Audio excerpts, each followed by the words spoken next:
initiation, they're right through! Oh my god! Your shockwave will find them all! And SKT, with a hell of a response, will take down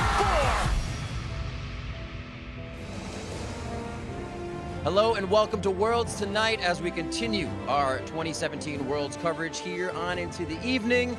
And we will do so every day after the group stages and on throughout Worlds to cover all of the awesome action. I'm Rivington Business III, joined by Indiana Froskurinn Black and Isaac Azael Cummings Bentley. And what a better game to start on when we get into them is EDG and SKT. But big picture things to look at. Games are getting a little bit longer here. We kind of see a meta forming, if we didn't already, a bit in Ardent Sensor. But things are starting to shape up here in the group stages. Yeah, it's been pretty interesting to actually see how these teams are adapting to the meta, how they're fitting their champions into their own playstyle. And while I do think that we are seeing more consistently tanks and that sort of thing in the top lane, we have seen actually quite a few carry champions. We just saw the Rumble from EDG. We've seen Jace top lane from Immortals. We've seen carry performances from Khan. So it's not that you can't play that way. It's certainly isolated to Group B, however. I do agree with the Rumble point coming through, but unfortunately that game still went late. They got outscaled. Salt in the Wound still hurts, but it's really been about, Flame and Khan and Group B really taking off with a lot of those carry-oriented champions. Otherwise, Ardent Sensor as usual. Other big picture things to look at. NA coming through the day quite well. Korea starting off, but Europe having a bit of a falter as well as they try to find their footing.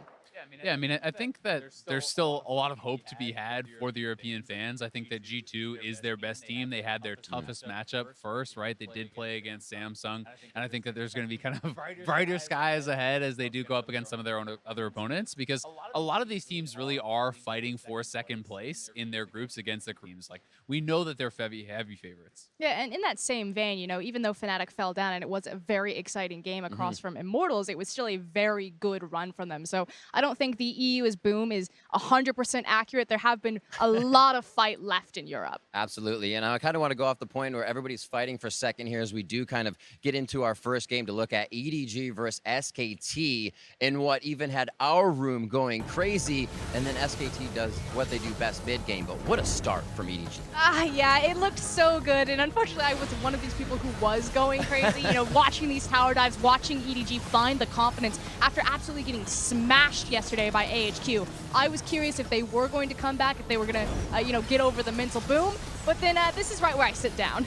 Yeah, and this has to be one of the best engages I've ever seen from Wolf. It brings me back, I believe it was actually at Worlds last year, his Zyra engage, flashing over the wall, at the Wraith Pit, finding a multi-man route there on Zyra. And this was just something that SKT seems to be able to do no matter what the circumstances. They're able to turn around games. They're always able to find their win condition. And I'm so happy that you bring up Wolf in particular. A lot of people will look at that play and they'll say, like, man, that shockwave, Faker, of course, doing it again. How'd the ball get there? Exactly. But it was all Wolf. Rakan combo is just absurd. And the fact that he's able to do this, and obviously everyone on the SKT is kind of a star, right? But really? I feel like Wolf doesn't get as much credit sometimes as perhaps he deserves. And I know there was some more hype around him, around MSI and whatnot, but it's kind of cooled off because SKT had a bit of a rough summer. But to me, the bot lane from SKT was so ridiculously impressive in this game when mid lane was falling apart, when Peanut was getting bullied out of his jungle, when Huni was getting killed time and time again. I mean, Bang had died only one time really in this game, I believe, and it was at the very end after they had already come back and gotten Baron. Like, the fact that their bot lane was able to stay proactive, was able to stay relevant, up in farm, always being strong, gives them an opportunity to kind of find one of these turnaround fights. Somebody that did try to put that down was the man in his hometown, Clearlove, playing an amazing early game, bringing out that Rek'Sai, making sure Scout would get what he needed early. And this is a classic champion for Clearlove. They said it during the cast. He's been playing Rek'Sai even when Rek'Sai hasn't been a thing. Yes, she's starting to kind of swing back, as Warriors is coming back into trend. We saw MLXG also pick it up, I believe. And a couple of other items on the Rek'Sai there. But the nice thing about Rek'Sai for me and LPL teams is how it band-aids or compensates for their lackluster vision control. By having the Tremor Sense there, it opens up so many more possibilities and saves them a lot of the stress of not buying the control wards. Actually playing a lot of those champions like Lucian in the mid lane that can get caught out if you don't have that vision, those control wards. Yeah, and especially if you are trying to play aggressively in the early lane, I think that teams still want to play to their styles, and a lot of the LPL teams still like to get aggressive early on. I think EDG has a very strong early game, very powerful laning phases. RNG does as well, and Rek'Sai is someone who can kind of help both with vision control, which is kind of a band-aid for later in the game, as well as enabling you to pull off some of these dives like we saw against Faker and some of the proactive early plays. So I think it is something that's a bit of the best of both worlds. And obviously, it's kind of up to SKT when they pull that trigger. We saw one mistake at 30 minutes. Froskurinn, I'll kind of come to you with this. No definitive answer, but what would you have seen EDG kind of do different to not be there for that situation or just kind of have a different strategy? I mean, the mentality was correct there. I believe the middle inhib was down at that point, and so they wanted to push it out because they were trying to draw SKT. They knew that they were over by the Baron pit. Baron had just spawned, so EDG are thinking, if we push this pressure point, SKT will have to come out. But the problem was that they got too close to the other side, they clumped up, and immediately Rakan was on top of them. So the idea was sound, the execution was not. Yeah, and I think the biggest thing to me is you don't just have to think about your win conditions, you have to think about your opponent's win conditions, right? So if you're EDG, they're thinking, great, we need to push up mid lane. Super, you're doing your own win condition, right? Yeah. But what is SKT's only win condition at that point in the game? Wombo combo. It's AoE, yeah. It's Shockwave, it's Rakan, it's Twitch AoEing you with his Hurricane and his ult. It's everyone crashing in, and the only way they can actually accomplish that is if you're super grouped up, right? When you have a Janna, if the Janna step back, can immediately disengage that Rakan a combo if she's not actually caught in it, right? But everyone is clumped, everyone's not really thinking, so that to me is the biggest mistake. You have to keep your opponent's win conditions in mind in a game like that. SKT 2-0 in that group now of EDG 0-2 as we move on to TSM versus the Flash Wolves earlier in the day.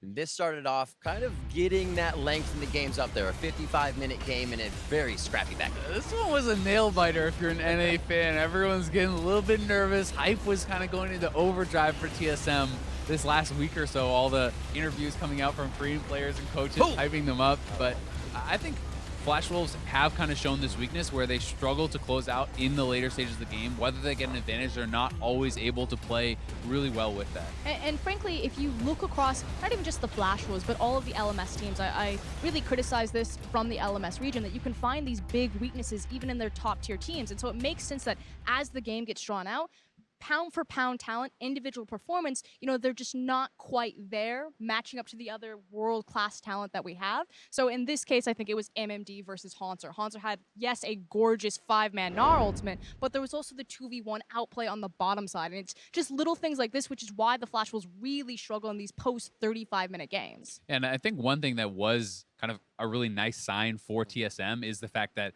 when you look back to kind of the failure at Worlds last year, right? High expectations for TSM, they flame out in groups. Hauntzer was one of the guys who, to me, did not live up to his expectations. He looked nervous, he looked shaky. This Hauntzer looked extremely confident, right? And there was also kind of troubles in the bot lane, whether you wanted to put that on Devil's Shoulders or Bifrost, whoever it was, the bot lane did not really perform. And, in this game, I thought Double looked pretty much flawless, right? He was buffering all of the CC coming in on Tristana, able to pull off rocket jumps time and time again. He was putting out massive amounts of damage, never really missed positioning. So to me, the fact that some of the people who didn't perform last year are starting off with such a good game is kind of a confidence booster and something that TSM could build on. Absolutely. And for Flash Wolves, obviously seeing the end of the game not coming in, what possibly is the resolve for them? They get to these points where they're 5K in the lead. They have the Baron, but the base just is not cracking for them. I mean, Flash Wolves have always looked most impressive, at least in my eyes, when they're able to close out these early games, when they get these massive snowballs. We saw it at Rift Rivals when Flash Wolves took down OMG in about 20 minutes. Karsa was just going huge, and that's what I expect from the Flash Wolves. Hit hard, hit fast. Their defining feature and why they've dominated the LMS for so long is that they don't play like the other LMS teams. And you have to say, they are going up against the favorites for this group in game number 1, so although it isn't an SKT or something, it still is the team that most people are predicting to get number 1. I do think that anyone can compete for number 1 in this group, but going up against the Misfits or maybe even a WE, they may be more confident knowing that they almost took down TSM. And that's actually the biggest takeaway for me. Yes, TSM won the game, but we now see that Flash Wolves are competitive. So suddenly this group becomes full of these dark horses. It's not just TSM, it's Team WE, Flash Wolves, and maybe we even get a better look at Misfits later on. And we move on to our next game as I'm talking to you guys and nobody out there. I apologize. Immortals versus Fnatic. A game that all of us wish we could kind of hug Reckless here at the end, but another back and forth 50-minute game. And I mean, this is a very, very close game, and to me, this is kind of almost very similar to the TSM Flash Rolls one, Right. in that, one team takes control and they're not necessarily able to actually, get that much done with their lead. I think that Fnatic played extremely well for the early stages. I think that Reckless, really was able to get a big advantage. It looked like he was in full control. He's so far ahead of Cody's son, but, Pobelter, I think, delayed the game very well, roaming to side lanes and making things happen there. But again, it just feels like some of the teams are struggling with what's next, right? We got a lead. Where do we go from here? They're not necessarily knowing what to do. Yeah, and I just want to piggyback. I know Reckless is probably going to get a ton of heat for that flash, but if you just looked at that highlight reel, so much of it was Reckless doing everything right. And yes, it came down to that single big clutch moment, and he falls short there. We all saw his reaction, but ultimately, the only reason why Fnatic were really in that game was because of him. It was absolutely disgusting. I remember getting mad, saying that's the third time he was just camouflaging through mid lane, getting the back line. And where are the wards? Where was the recuperation for it? Yeah, and it's one of those games where when no one else is making something happen, you start to kind of feel the pressure, right? As the Fed member, Cody's son is catching up. It was Reckless on 6 items when Cody's son was on 3 items, right? Reckless is kind of realizing Kog'Maw is catching up. They're starting to scale. Maybe we're going to get outscaled here, and he's trying to make a play, and it's one of those situations where, big players sometimes want to go for that big play, and in this case, it did not work out for him, but it was about 20 minutes of him actually in camouflage looking for those plays, and there was no opportunities given from Immortals, so he finally goes for one, maybe got a little bit impatient, and it didn't pay off. I mean, it was really the difference that Immortals were able to carry from 3 lanes, Ale, Pobelter, and as well as Flame up onto the top lane, and Fnatic were only really carrying from 2. Broxa had a great performance early on in Lee Sin. We don't normally talk about Broxa as an early game jungler, and Reckless just went huge. So looking at tomorrow, as obviously groups is going to go on for quite a long time, we have to see how this unfolds as things continue to change. Group D, C, and A will play as B gets a chance to hang out and watch the games. Looking at the first one, we have TSM versus WE. What are we thinking about the matchup? This is a real rough day for all 3 Chinese teams right now. I mean, yeah, it's TSM versus WE, but it's also Samsung Galaxy as well as Cloud9. Yeah, I mean, TSM is a game that I think a lot of people are going to be looking up against because WE and TSM both coming off wins, both actually looking for one of the top spots in this group. And, we saw how they matched up against their specific opponents today, but seeing how they actually go up against each other will give us a lot more insight into how the group is going to shake out. And looking at how EDG has kind of gone back and forth this game against Cloud9, do we feel like NA can actually continue a bit of this dominance with just continued win streaks? EDG versus Cloud9 is probably one of my favorite stylistic matches. I mean, we saw how dominating Scout was today against Faker and how much attention he got from Clearlive, multiple ganks into that lane, but that's normally not EDG's MO. Normally, it's the 8-minute gank bot, which we've now seen in both their games. AHQ, they attempted it went wrong. This time around against SKT, they didn't get the tower, but it went much better, but that's kind of the staple standard. 7-8 minutes, EDG will be bot lane, and they need to do that against Cloud9 for it to be successful, because I don't think ganking Jensen, I mean, yeah, it worked against Faker, but Contracts just camps that lane. Yeah, and Smoothie's off in there, Impact's off in there. It is the lane that they most like to play through. So it'll be interesting to see, not only because of that, but to me, all the NA games have kind of gone as expected, if you want to say that, right? Day 1, NA goes 0-2. Well, guess who they were playing? They were playing against Korea, right? And I think that although they weren't heavily favored in the matchups today, I do think that most people had them as the favorites in all 3 of the matchups across the board, and they came out as expected. When you go into a matchup like C9 versus EDG, that's more of a wild card matchup, I think, and while people do probably have EDG as the favorite most of the time, like, it's hard to know, right? Because which EDG shows up? Is it the EDG that almost beat SKT, or is it the one that lost to AHQ, which didn't look very good? And I think that that's what it gets really interesting in these groups when you see these matchups, which really are kind of more 50-50. And see, here's the thing. I know that there's been a lot of back and forth between like Team WE. I stand firm that Team WE are the actual strongest team from the LPL. And the reason why is that word that you just brought up, consistency. We don't know what iteration of EG we're going to get. We don't know what iteration of RNG we're going to get. But Team WE will play the exact same game every single time. So if I'm a betting man, I bet on Team WE. Yeah, I guess the question of this becomes, is that exact same way every single time good enough to beat the top teams, right? And at the end of the day, that's what Worlds is about. It's about finding which teams are the best, and I think that this is going to be a very interesting year. Yes, Korea is clearly the favorite, but we've seen that they are like they can be attacked, right? They can. Can they? Yeah, I think they can. I mean, Not I remember that wombo combo. I'm like, ooh. but let's be fair, right? If that's pretty much the only way they can come back, and they do find it. But I do think we will see Korea drop games. I think that they have shown vulnerabilities. Immortals outpacing Longju in the early steps of their game was one in. This was actually much closer to actually completing the game here with EDG against SKT. So I do think we will see them drop games. The question is kind of just when and against who. I think we even heard from Pobelter himself in those leads, feeling that pressure is you almost feel like you don't know what to do next. You're a little too timid because of the fact that SKT and these teams can come back in one fell swoop and just make the play happen. It's a single mistake, and it's effectively, we know that gods bleed, but do we know if gods can die?